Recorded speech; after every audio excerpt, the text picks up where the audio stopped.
Okay, hi students, गुलशर academy में आपका welcome. ठीक है, आज हम class 10th chapter 2 acid base and salts का पार्ट 4 पढ़ेंगे। ठीक है ना, थर्ड पार्ट जो था लास्ट में मैंने उसमें तुम्हें जो पढ़ाया था मतलब आयनिक प्रोडक्ट ऑफ वाटर और पीएच वैल्यू कैलकुलेट करनी वगैरह सिखाई थी। आज हम जो पीएच वैल्यू कैलकुलेट करनी है उसका टाइप 3 पढ़ेंगे, पीएच वैल्यू कैलकुलेट करने का। जो चैनल पर नए हैं वो चैनल को सब्सक्राइब कर दें और बेल आइकन को दबा दें ताकि वीडियो का अपलोड होने का नोटिफिकेशन आप तक पहुंच जाए, सबसे पहले आप वीडियो को देखें। ठीक है ना, ओके। अगर कोई चीज़ समझ में नहीं आती तो कमेंट में डाल दें, ये कॉन्टैक्ट नंबर है, उस पर कॉन्टैक्ट करके पूछ सकते हैं। ठीक है ना।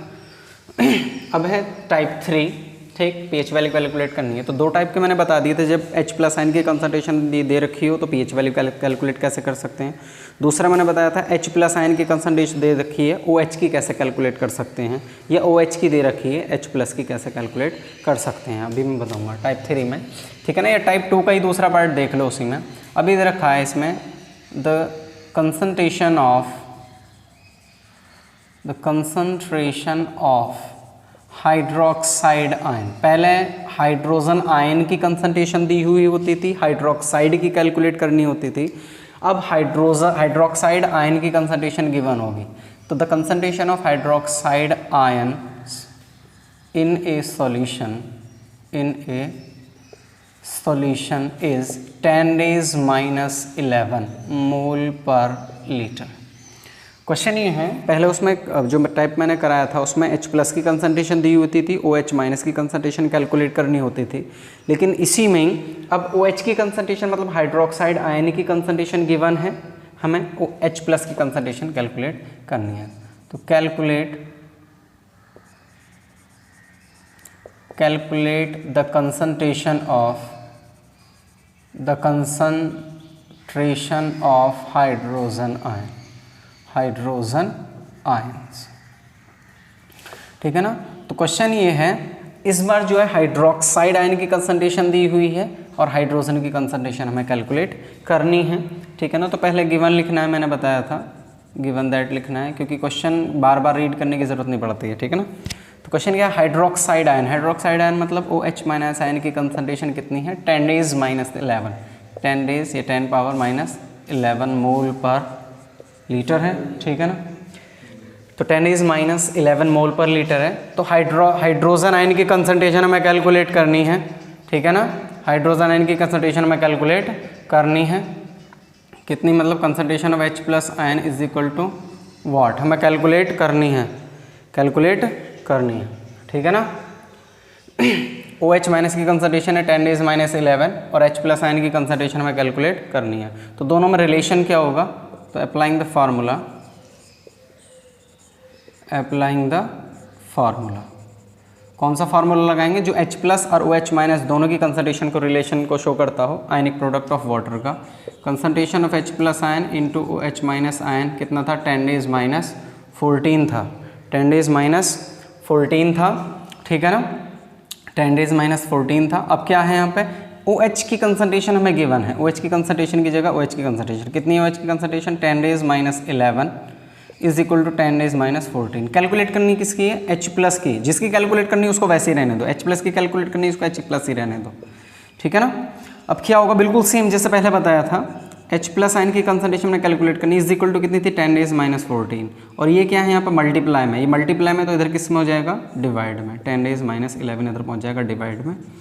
ठीक है ना, कितना है 10⁻14, और जो अपॉन में होता है पावर का साइन ऊपर आने के बाद चेंज होता है, नीचे माइनस में है पावर ऊपर प्लस में हो जाएगी, या नीचे प्लस है तो ऊपर माइनस में हो जाएगी। नीचे क्या है, पावर माइनस में, ऊपर आके क्या हो जाएगी, पावर जो है वो पॉजिटिव हो जाएगी। ठीक है ना। तो कितना हो गया, concentration of H+ ion is equal to कितना हो गया, जब बेस सेम है, बेस 10 है तो बेस 10, और जब बेस सेम होता है तो मल्टीप्लाई में पावर्स ऐड हो जाती है, तो -14 में ऐड करो +11 को, तो कंसंट्रेशन ऑफ H+ आयन कितना हो गया, सब्ट्रैक्ट करोगे कितना हो गया, 10⁻³ मोल पर लीटर।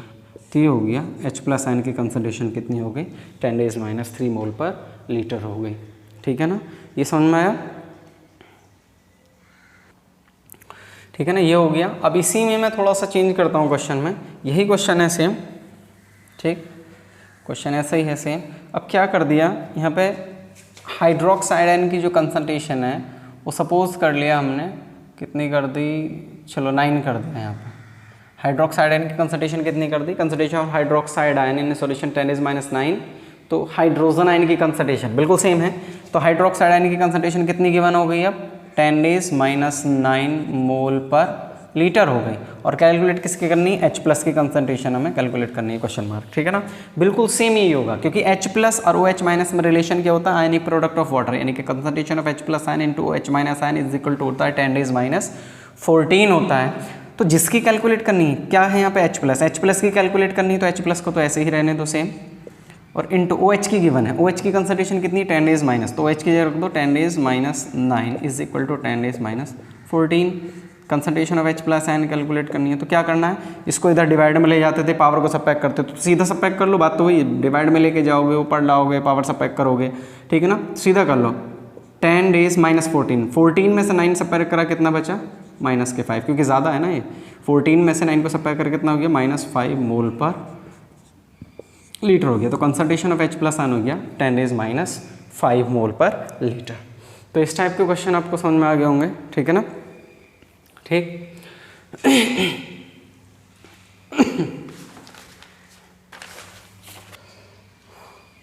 अब क्वेश्चन में, एक क्वेश्चन में तो मैं देता हूँ करने के लिए, वो खुद तुम्हें करना है, ठीक है ना। क्वेश्चन करना है यहाँ पे 10⁻8 कर दिया मैंने यहाँ पे, और ये क्वेश्चन तुम्हें खुद करना है, ठीक है ना, ये वाला क्वेश्चन तुम्हें खुद करना है।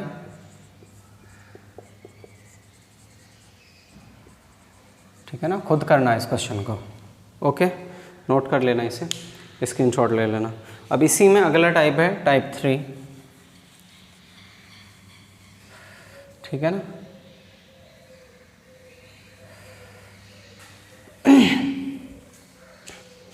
अब है टाइप 3। टाइप 3 में क्या है, इसमें क्या है, इसमें हम क्वेश्चन ये है द pH वैल्यू, इसमें क्या होगा, इसमें pH वैल्यू गिवन होगी। pH पहले तो क्या था, सबसे पहले टाइम में मैंने बताया H+ की कंसंट्रेशन गिवन थी, pH निकालना था, H+ की कंसंट्रेशन गिवन थी, pH निकालना था। अब 3 टाइप में क्या होगा, pH गिवन होगा, H+ की कंसंट्रेशन हमें कैलकुलेट करनी है, ठीक है ना, ठीक है ना। तो pH value of A solution, pH value of A solution is 5, है ना, pH value of A solution is 5, ठीक है ना। तो find the concentration of, find the concentration of hydrogen ions, ठीक है ना। पहले फर्स्ट थर्ड पार्ट में बताया था मैंने, pH H+ की कंसंट्रेशन गिवन थी, pH वैल्यू कैलकुलेट करनी थी, लेकिन यहाँ पे क्या है, यहाँ पे pH गिवन है, H+ की कंसंट्रेशन कैलकुलेट करनी है, ठीक है ना। तो सॉल्यूशन में क्या करेंगे, पहले गिवन लिखो, गिवन में क्या क्या है, क्या क्या है, pH value of the solution, तो what is the pH value कितनी है 5, तो pH value is equal to 5। Calculate क्या करना है, हाइड्रोजन आयन कंसंट्रेशन, यानी कि कंसंट्रेशन ऑफ हाइड्रोजन आयन हमें कैलकुलेट करनी है ना, क्या होगी। तो इसके लिए मैंने फॉर्मूला बताया था, ठीक है ना, अप्लाइंग द फॉर्मूला, फॉर्मूला क्या, H+ की कंसंट्रेशन के लिए जब pH गिवन हो और H+ की कंसंट्रेशन कैलकुलेट करनी हो, तो H+ आयन की कंसंट्रेशन इज इक्वल टू होता है 10⁻⁻⁻, ठीक है ना। क्यों, क्योंकि H+ की कंसंट्रेशन क्या हो, pH वैल्यू क्या होती है, pH वैल्यू होती है जो 10 की पावर होती है, ठीक है ना। तो H+ की आयन की कंसंट्रेशन क्या होगी 10⁻⁻⁻, तो 10⁻⁻⁻ pH वैल्यू कितनी है 5, तो -pH के क्या रख देंगे 5, हो गया, मोल पर लीटर हो गई H+ आयन की कंसंट्रेशन, ठीक है ना। तो एक क्वेश्चन ये हो गया, ठीक। अब इसी में ही दूसरा क्वेश्चन अगर ऐसे ही दे दे वो, ठीक है ना, टाइप 3 में क्वेश्चन नंबर 2, यहाँ पे क्वेश्चन नंबर 1 था, बोलेगा the pH value, the pH value of A solution is, pH value of A solution is 9, pH value of A solution is 9, तो find the hydrogen ion concentration, find the hydrogen ion concentration of the solution. तो question क्या है, pH value given है, ठीक है ना। Solution में क्या लिखोगे, गिवन। गिवन में क्या क्या है भाई, गिवन में क्या है, पीएच वैल्यू दे रखी है। पीएच वैल्यू कितनी होगी भाई, pH value is equal to कितनी है, 9। PH value is equal to 9। Calculate क्या करना है, hydrogen ion concentration. Hydrogen ion concentration हमें कैलकुलेट करनी है। और हाइड्रोजन आयन कंसंट्रेशन क्या होगा, यहाँ पे लिखना पड़ेगा अप्लाइंग, ठीक है ना, द फॉर्मूला। तो H प्लस आयन की कंसंट्रेशन क्या होती है, H प्लस आयन की कंसंट्रेशन होती है 10 की पावर में माइनस pH, 10 की पावर माइनस pH। क्यों, क्योंकि H प्लस की कंसंट्रेशन क्या होगी, यानी pH वैल्यू क्या होगी, जो पावर होगी, ठीक है ना। तो H प्लस आयन की कंसंट्रेशन इज इक्वल टू होती है 10 की पावर माइनस pH। तो 10 की पावर माइनस pH, pH कितना है 9, तो कंसंट्रेशन होगी, concentration of H plus ion हो गई 10 की पावर माइनस 9, 10 डेज माइनस 9 मोल पर लीटर हो गई, ठीक है ना। समझ में आया इतना। अब इसके बाद इसमें ये टाइप 3 हो गया, अब है टाइप 4, ठीक है ना, अब है टाइप 4, ठीक है ना। और कोई भी प्रैक्टिस करना इन क्वेश्चंस की, ठीक। तो टाइप 3 हो गया, अब है टाइप 4। टाइप 4 जो है वो टाइप 2 की तरह है, उसी में से थोड़ा फालतू हो जाएगा। अब है टाइप 4। टाइप 4 में क्या है, उसमें बिल्कुल दिया होगा, उसमें किस टाइप से आएगा क्वेश्चन, ठीक है ना। अब क्वेश्चन ये है,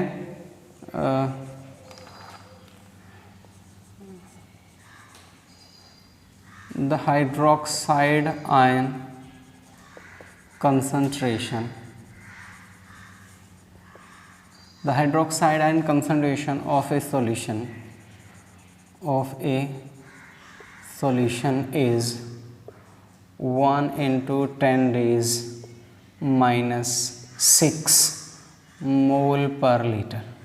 क्वेश्चन ये है, the hydroxide ion concentration of a solution is 10 raise minus 6, find the pH value of the solution, find the pH value of that solution,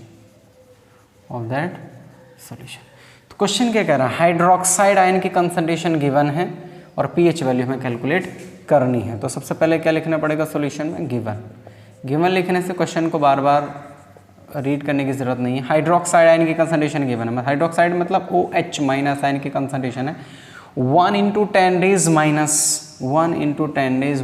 6 मोल पर लीटर। 1 को लिखने की ज़रूरत नहीं है। और हाइड्रोक्साइड आयन की कंसंट्रेशन गिवन है, क्या कैलकुलेट करनी है, पीएच वैल्यू हमें कैलकुलेट करनी है, ठीक है ना। तो क्या करेंगे हम, अप्लाइंग द फार्मूला अप्लाई करेंगे। और फार्मूला क्या होता है, अभी फार्मूला क्या है पीएच वैल्यू कैलकुलेट करने का, पीएच इज इक्वल टू होता है minus log base 10 concentration of H plus ion. क्यों, क्योंकि हमें पीएच वैल्यू निकालनी है, पीएच वैल्यू कैलकुलेट करनी है। तो पीएच, पी के साथ क्या है H, और पीएच किससे निकलता है, H प्लस की कंसंट्रेशन से, मतलब हाइड्रोजन आयन की कंसंट्रेशन। पीएच, पी के साथ है H, और H है मतलब H प्लस आयन, मतलब हाइड्रोजन आयन की कंसंट्रेशन से, H प्लस की आयन की कंसंट्रेशन से ही पीएच वैल्यू निकलती है। लेकिन हमारे पास तो OH की कंसंट्रेशन है, H प्लस की तो है ही नहीं। तो क्या करेंगे, पहले हम H प्लस की कंसंट्रेशन निकालेंगे, और H प्लस की कंसंट्रेशन हमें पहले निकालनी है। तो H प्लस की कंसंट्रेशन निकालनी है, OH की दे रखी है, तो कौन सा लगाओगे, second type ionic product of water वाला। Concentration of H plus ion into OH minus ion is equal to कितना होता है, 10 raise माइनस 14। क्यों, क्योंकि पीएच पूछा है, पीएच निकलता है H की कंसंट्रेशन, तो हमें H की चाहिए ना, हमारे पास तो OH की है क्वेश्चन में। तो पहले H प्लस की कंसंट्रेशन निकालो आयनिक प्रोडक्ट ऑफ वाटर से, फार्मूला को H plus into H minus 10 raise minus 14। H plus की हमें चाहिए तो इसको ऐसे रहने दो, जिसकी कैलकुलेशन हमें चाहिए कंसंट्रेशन में निकालनी है उसको वैसे रहने दो, इंटू OH माइनस की कंसंट्रेशन कितनी, 10 raise minus 6 is equal to 10 raise minus 14। तो concentration of H plus ion कितना हो गया, is equal to 10 raise minus 14। अब क्या था, यहाँ पर मल्टीप्लाई में इधर जाएगा, डिवाइड करेगा, पावर सब्ट्रैक्ट हो जाएंगी, सीधी घटा दो। 14 में 6 सब्ट्रैक्ट करा, कितना बचा, 8। तो H प्लस आयन की कंसंट्रेशन कितनी आएगी, 10 raise माइनस 8 मोल पर लीटर। अब H प्लस आयन की कंसंट्रेशन हमारे पास आ गई, इसको इस क्वेश्चन में तो पीएच वैल्यू कैलकुलेट हो जाएगी। तो पीएच इज इक्वल टू क्या हो गया, minus log base 10। Concentration of H plus ion कितनी आएगी, यहाँ पर रखो 10 raise माइनस 8। और वैसे मैंने बताया था, जब H प्लस आयन की कंसंट्रेशन हो हमारे पास और पीएच निकालना हो तो पावर जो होती है वही पीएच होगा। H प्लस की कंसंट्रेशन है, पावर कितनी, 8, तो पीएच कितना हो गया, 8 ही आ जाएगा। ये क्या है -8 और ये माइनस था पहले से ही, और -8 यहाँ जाएगा, ठीक है ना। log बेस 10 की वैल्यू होती है 1, कितना हो गया minus minus plus into +8 into 1, तो pH वैल्यू कितनी होगी, pH value is equal to 8 1 सा 8 आंसर, ठीक है ना। तो ये आंसर हो गया, ठीक, एक ये हो गया। अब इसी टाइप का दूसरा क्वेश्चन देखते हैं, ठीक है ना। मैं क्वेश्चन में थोड़ा सा चेंज करता हूँ, ठीक है, समझ आया इतना। उसके बाद अब नेक्स्ट है इसी में, अब इसने यहाँ पर बोल दिया hydroxide ion concentration of A solution is, उसने बोल दिया 10 डेज -12 मोल पर लीटर, तो फाइंड द pH वैल्यू। अब क्या कह रहे हैं, फाइंड हाइड्रोक्साइड आयन कंसंट्रेशन कितनी होगी 1 × 10 डेज -12, तो 1 × 10 डेज -12 का मतलब है 10 डेज 12 मोल पर लीटर होगी। पूछ क्या रहा है ये pH वैल्यू, pH वैल्यू पूछ रहा है, और pH वैल्यू किससे निकलती है, किससे निकलती है H+ आयन की कंसंट्रेशन से, लेकिन H+ की कंसंट्रेशन तो क्वेश्चन में है ही नहीं, किसकी है OH की है, तो OH की है तो OH से पहले क्या निकालेंगे, हम H+ की कंसंट्रेशन निकाल लेंगे। जब तक OH की कंसंट्रेशन से हम H की नहीं निकालेंगे, जब तक H+ की कंसंट्रेशन पता हो नहीं होगी तो pH वैल्यू कैलकुलेट कर ही नहीं सकते हैं। तो पहले pH की निकालने के लिए H+ की कंसंट्रेशन निकाल लो, OH की गिवन है, H+ की निकाल लो आयनिक प्रोडक्ट ऑफ वाटर वाले फॉर्मूले से, H+ की कंसंट्रेशन इंटू H की कंसंट्रेशन इज इक्वल टू 10 डेज -14। तो H की कंसंट्रेशन कैलकुलेट करनी, जिसकी कैलकुलेट करनी उसको वैसे ही रहने दो, H+ को ऐसे ही रहने दो, इंटू OH की कंसंट्रेशन कितनी है, OH की कंसंट्रेशन इस बार 10 डेज -12 इज इक्वल टू कितना है 10 डेज -14, कितना हो गया, ये 12 थी, 12 में से सीधा मतलब 14 थी, 14 में से सीधा 14 में से 12 से पैक कर लो, कितना बचा 10 डेज -2, तो कंसंट्रेशन ऑफ H+ आयन कितनी होगी 10 डेज -2 मोल पर लीटर, ये आ गया। अब pH वैल्यू कैलकुलेट करनी है तो pH वाले फार्मूले में लग दो, pH is equal to -log base 10, concentration of H+ ion कितनी है 10 डेज -2, और वैसे भी जब H+ की कंसंट्रेशन हो हमारे पास तो जो पावर होगी वही pH होगा, पावर कितनी है H+ की 2, तो pH वैल्यू 2 ही आएगी, ठीक है ना। pH is equal to minus तो पहले से था -2 और आ गया, और ये बचा log 10 की वैल्यू कितनी होती है 1, कितने में -+2 इंटू log 10 की वैल्यू 1, तो pH वैल्यू कितनी आएगी इज इक्वल टू 2 1 ज़ा 2, ये हो गया आंसर, ठीक है ना। ये तो हो गया टाइप 4, ठीक है, टाइप 4 हो गया, ठीक। अब इतनी टाइप के क्वेश्चन आते हैं उसमें, ठीक है, इतने टाइप के क्वेश्चन आते हैं। अब मैं एक क्वेश्चन तुम्हें देता हूँ, तुम्हें खुद करना है, ठीक है ना। अब ये तुम्हें होमवर्क में क्वेश्चन है करना है तुम्हें, the hydroxide ion concentration in a solution is 1 × 10 days -11 मोल पर litre, find the pH value of the solution. ये क्वेश्चन तुम्हें खुद करना है, ठीक है ना, इस क्वेश्चन को तुम्हें खुद करना है, ठीक है ना, खुद करना है, नहीं हो तो बाद में मुझे बता देना, ठीक हो गया इतना। ये तो हो गया pH वैल्यू कैलकुलेट करने वाली। हाँ, एक टाइप का और क्वेश्चन आता है टाइप 5 देखने के लिए मिल जाएगा कभी कभी। अब क्या बताया था, H+ आयन की कंसंट्रेशन और OH- आयन की कंसंट्रेशन, ये अलग टाइप है, ये तो मैं खुद करना है। अब एक 5th टाइप का क्वेश्चन आता है, मैं बता रहा हूँ, H+ आयन की कंसंट्रेशन इज टू OH- की कंसंट्रेशन कितना होता है 10 डेज -14, ठीक है ना। तो H+ की कंसंट्रेशन से क्या निकलेगा pH, और OH की कंसंट्रेशन निकलेगा POH इज इक्वल टू कितना हो जाएगा, पावर आ जाएगी, जो पावर होती है वही pH होता है, कितना हो गया 14, तो pH + POH is equal to होता है 14, pH + POH is equal to होता है 14। अब क्वेश्चन आ जाता है इसमें, ठीक है ना, क्वेश्चन अगर उसने दे दिया the value of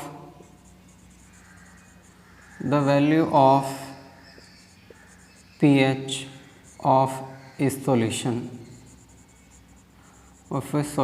is 6, then find the value of POH। Question ये है कि pH वैल्यू जो है वो 6 है, POH वैल्यू हमें कैलकुलेट करनी है। तो गिवन क्या क्या है भाई, गिवन में pH वैल्यू कितनी है, pH वैल्यू है 6, POH वैल्यू हमें कैलकुलेट करनी है। तो फार्मूला लगाओ, अप्लाइंग द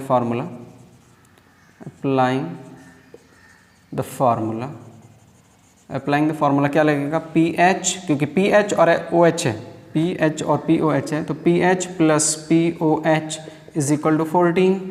तो pH वैल्यू कितनी है, pH की वैल्यू रखो यहाँ पे 6, plus POH is equal to 14। POH में कैलकुलेट करना है तो क्या करोगे, 14 है, इधर प्लस 6 इधर जाएगा हो जाएगा -6, तो POH कितना आ गया, 8 आ गया। ठीक है ना, ये हो गया हमारा आंसर। ठीक है ना। अब इसी में दूसरे टाइप का क्वेश्चन आता है, मतलब इसी में ही दूसरा आता है। इसमें PH दे रखा था, POH निकालना था। हो सकता है POH गिवन हो, PH निकालना हो, हमें PH वैल्यू कैलकुलेट करनी हो। ठीक है ना। अब उसने दे दिया, सपोज कर लिया क्वेश्चन 1 था, ये क्वेश्चन 2 है 5 टाइप का। उसने बोला द POH वैल्यू इज 6.5। ठीक है ना। POH value of A solution is 6.5। Find the pH value of the solution. पिछली बार क्या था, pH वैल्यू गिवन थी, POH वैल्यू निकालनी थी। इस बार POH गिवन है, pH निकालना है। ठीक है ना। तो पहले क्या करोगे, गिवन दैट लिखोगे। गिवन दैट में क्या है, POH गिवन है कितना, 6.5। क्या कैलकुलेट करना है, pH हमें कैलकुलेट करना है। तो अप्लाइंग द फार्मूला, ठीक है ना, अप्लाइंग द फार्मूला, कौन सा फार्मूला अप्लाई करोगे, यही वाला। ठीक है ना। ठीक है, तो ये वाला फार्मूला अप्लाई करो, लगाओ। क्या हो गया, PH plus POH is equal to 14। PH calculate करना है, तो PH कैलकुलेट करना है, तो PH को ऐसे रहने दो, प्लस POH कितना है, 6.5 is equal to 14। PH is equal to 14 और ये प्लस इधर जाएगा हो जाएगा -6.5 और PH इज इक्वल टू कितना हो जाएगा, सब्ट्रैक्ट करोगे कितना हो जाएगा, 7.5, 13, 14, 7.5, ये हो गया आंसर। ठीक है ना।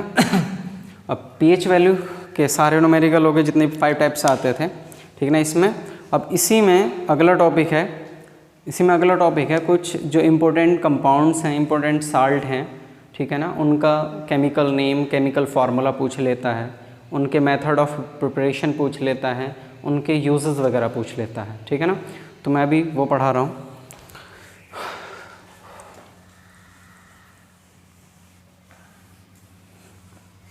ठीक है ना। तो अब कुछ इम्पोर्टेंट कंपाउंड्स और उनके फार्मूले हैं। ठीक है ना। कंपाउंड्स और फार्मूले हैं और यूजेस हैं और उनके मेथड ऑफ प्रिपरेशन हैं। तो फर्स्ट है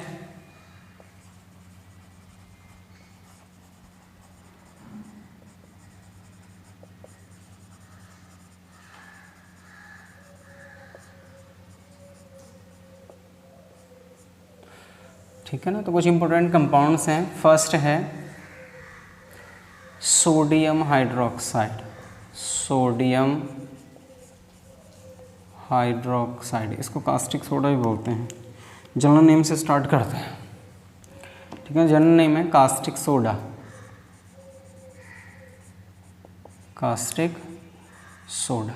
ठीक है ना। कास्टिक सोडा है, जनरल नेम है। ठीक, कास्टिक सोडा है। तो केमिकल फार्मूला क्या होगा इसका, केमिकल फार्मूला पूछ लेता है, केमिकल फार्मूला क्या होगा। तो कास्टिक सोडा है, कास्टिक सोडे का केमिकल फार्मूला होता है NaOH और केमिकल नेम क्या हो जाएगा इसका, केमिकल नेम जो होता है, Na किसका सिंबल है, सोडियम, Na हो जाएगा सोडियम और OH होता है हाइड्रोक्साइड, तो कास्टिक सोडा जो होता है, कास्टिक सोडे का केमिकल फार्मूला होता है NaOH और केमिकल नेम होता है सोडियम, Na का सोडियम और OH का हाइड्रोक्साइड, सोडियम हाइड्रोक्साइड हो गया। सेकंड है, इनका भी मैं सिर्फ फार्मूले, जनरल नाम और केमिकल नेम ये बता रहा हूँ, है ना। ठीक है ना। बाद में इनके नाम, केमिकल फार्मूले वगैरह दोबारा बताऊँगा और इनकी मेथड ऑफ प्रिपरेशन और यूजेस वगैरह भी बताए जाएंगे। अभी सिर्फ मैं नाम, जनरल नाम और केमिकल नेम और फार्मूला बता रहा हूँ सिर्फ। नेक्स्ट है, ठीक है ना, नेक्स्ट है बेकिंग सोडा, ठीक है ना। बेकिंग सोडा या ईटिंग सोडा भी कहते हैं इसको, बेकिंग सोडा या ईटिंग सोडा भी कहते हैं, खाने वाला सोडा वगैरह जो होता है। तो बेकिंग सोडा है, बेकिंग सोडे का केमिकल फार्मूला, बेकिंग सोडा का केमिकल फार्मूला होता है बेकिंग सोडा का केमिकल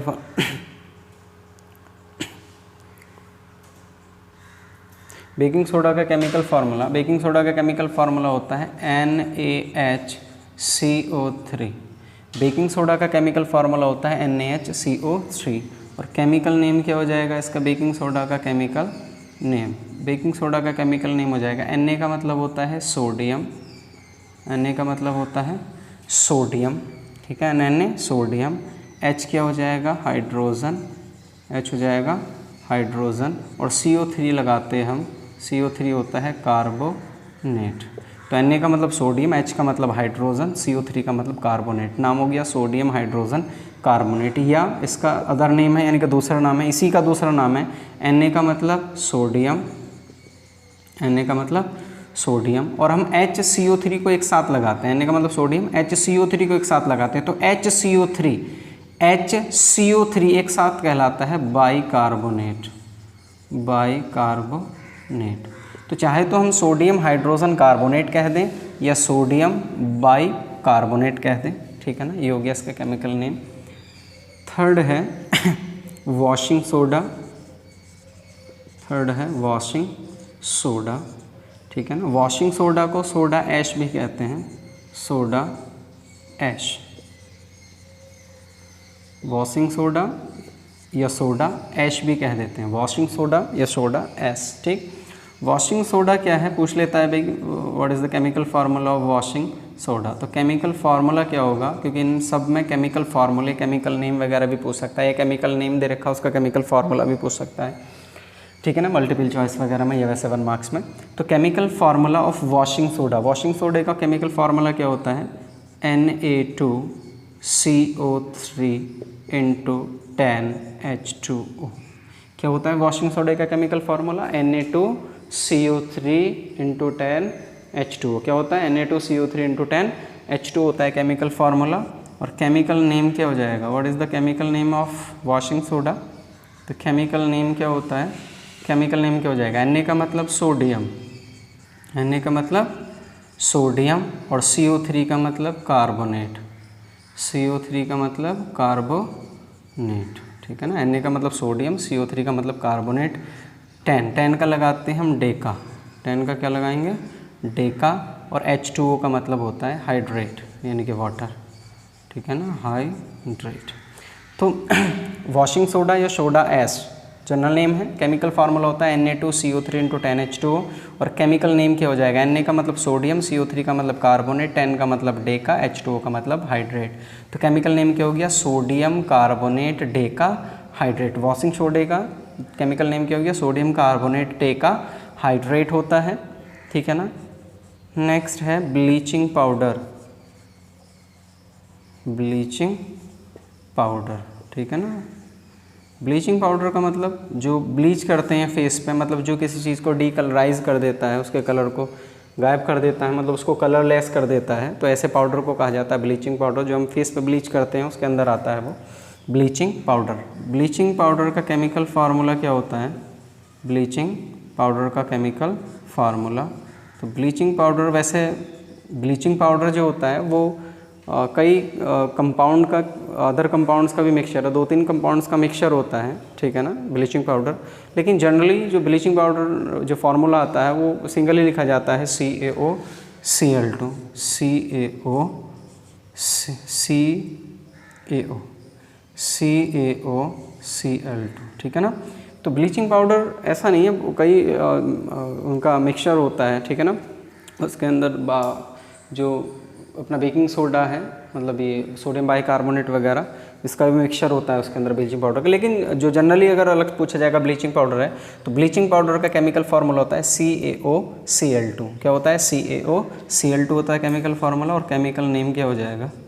केमिकल नेम क्या हो जाएगा इसका? केमिकल नेम क्या होता है इसका? Ca का मतलब कैल्शियम, Ca का मतलब कैल्शियम, O का मतलब ऑक्सी, कैल्शियम ऑक्सी, Cl का मतलब क्लोराइड। क्या हो गया? Calcium oxychloride. क्या हो गया इसका केमिकल नेम? क्या हो गया? Calcium oxychloride. Calcium oxychloride, ये इसका अदर नेम है कैल्शियम क्लोरो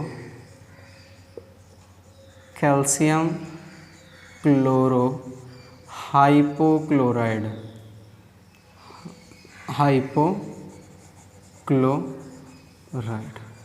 कैल्शियम ऑक्सीक्लोराइड या calcium chloro hypochloride, calcium chloro hypochloride भी इसका ही नाम है, ठीक है ना। तो 4 हो गए। नेक्स्ट है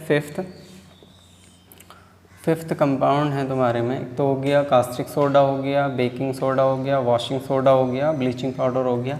अब है प्लास्टर ऑफ पेरिस,